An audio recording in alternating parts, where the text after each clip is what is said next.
Moments after landing in Okinawa, Japan, engine number 2 is already engulfed in flames. In such an emergency, commercial airliners are required to evacuate within 90 seconds. One by one, passengers on board slide to safety. As they see the fire, they realize just how dangerous the situation really is. Beneath the engine, leaking fuel is ignited. They realize that this plane could explode at any moment. Even though the inside of the plane is rapidly filling with heat and smoke, the evacuation remains orderly. Little do the passengers know that the only thing separating the 2 tons of highly flammable jet fuel from the fire is a thin sheet of metal. Passengers make their way down the inflatable slides and scramble for safety. Some risk their own lives to help others. In an attempt to buy the remaining passengers and crew members on board some time, one brave rescuer tries to suppress the flame. But his handheld extinguisher is no match for the spreading fire.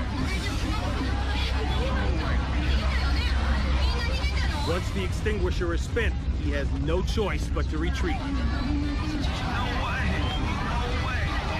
As the size of the fire increases, flames get closer to reaching the fuel tanks.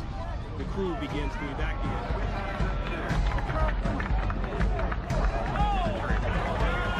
Then, around their side yard, they see a neighbor's house engulfed in flames. Barely visible in the fire is the wreckage of an F-117 stealth fighter. How did this aviation disaster happen?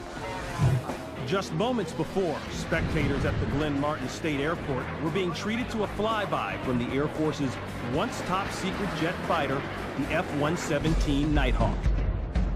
Then, as the stealth fighter gets ready to make another pass, the jet suddenly breaks apart.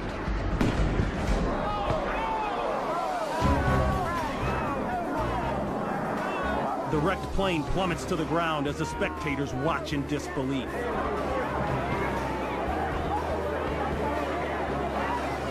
Everybody, please stay where you are. Finally, the pilot is able to eject. We've got a shoot. But the empty fighter is on a collision course with the neighborhood below. We'll try and keep you flying. Yeah, just stay where you are, folks. Everything's fine. But everything is far from fine, as the plume of black smoke rises in the You distance. might want to get a little bite to eat. And, Seconds later, the pilot slams to the ground in the yard next door. It isn't long before fire crews arrive and try to contain the fire of the jet fuel-soaked house. All systems are go as the 2-man crew prepares for takeoff. The B-2 thunders down the tarmac and the nose begins to lift. It looks like a picture-perfect takeoff. It's only when the B-2 begins to lose altitude that there's any indication that something is wrong. The pilots struggle to gain control. Then, just above the runway, the left wing begins to dip. Seconds later, the $1.4 billion aircraft is lost in a cloud of smoke. The slow pan of the security camera reveals the devastation.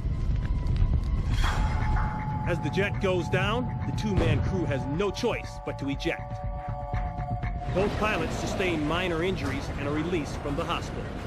An investigation concludes that moisture in the electronics caused the B-2's computer to malfunction.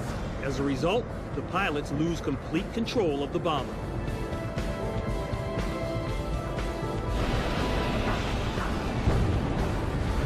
It's hard to imagine that a little condensation caused over $1.4 billion in damage. Reminding us that even technological marvels can be destroyed in seconds.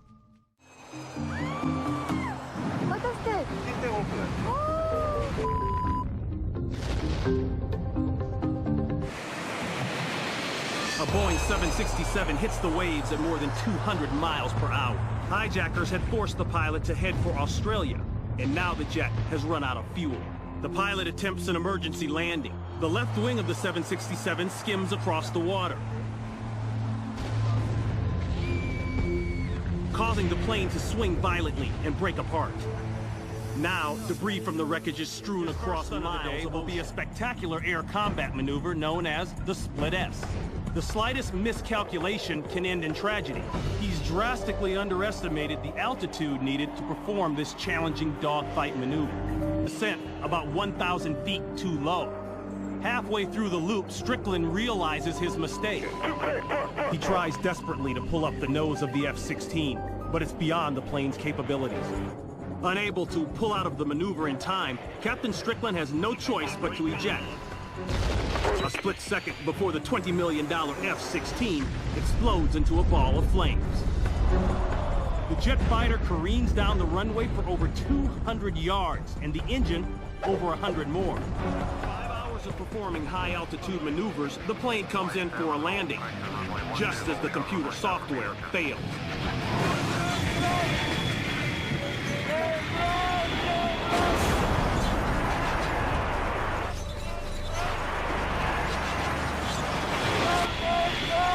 Unable to regain control, and with no time to eject, he is trapped in the cockpit.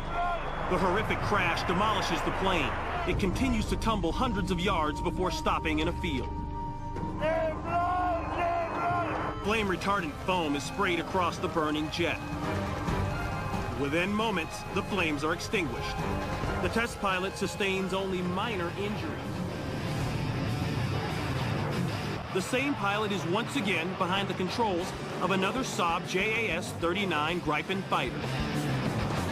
This time it's not a prototype, but the first production plane off the assembly line.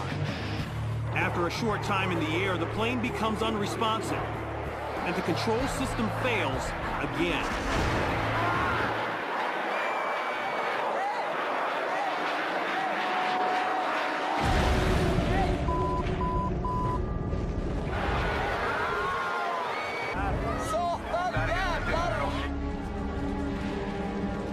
Wooded park, and no one is hurt. As the plane taxis down the runway, it suddenly veers off course and heads straight toward a group of people. The cameraman runs for cover. Luckily, the pilot manages to take off, barely missing terrified bystanders. He's gonna crash. But a serious problem remains.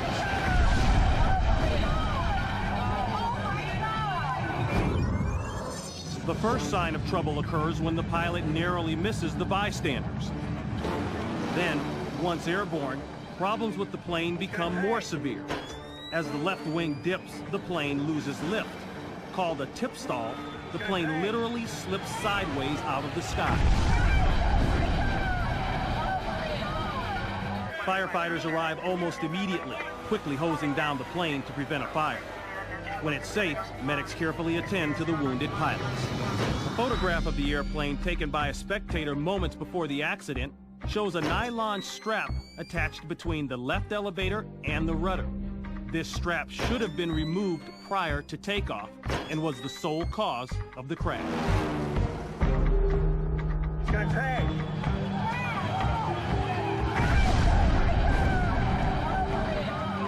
On the left wing snaps off and is thrown 3,000 feet across the field.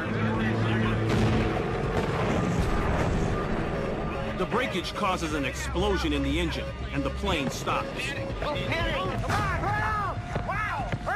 Outside, the pilots are unwilling to jump down 17 feet and take their chances through the billowing smoke and fire. Get out of there! Chris, get her away from there!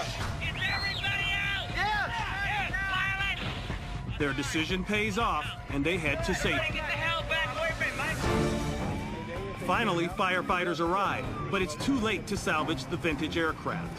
Damage is widespread, and the 50-year-old plane is a $100,000 total loss. When the propeller snapped, parts of the blade flew into the engine and ignited the fire. Although these skydivers never broke the world record, they did get the unexpected thrill of jumping out of a burning plane. Stephen rolls as the helicopter strains to lift off in the thin mountain air. Then, as it passes the ridge, the group senses something is wrong.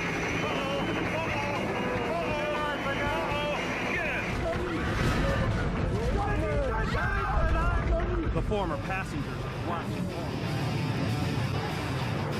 The same pilot is once again behind the controls of another Saab JAS-39 Gripen fighter. This time, it's not a prototype, but the first production plane off the assembly line. After a short time in the air, the plane becomes unresponsive, and the control system fails again.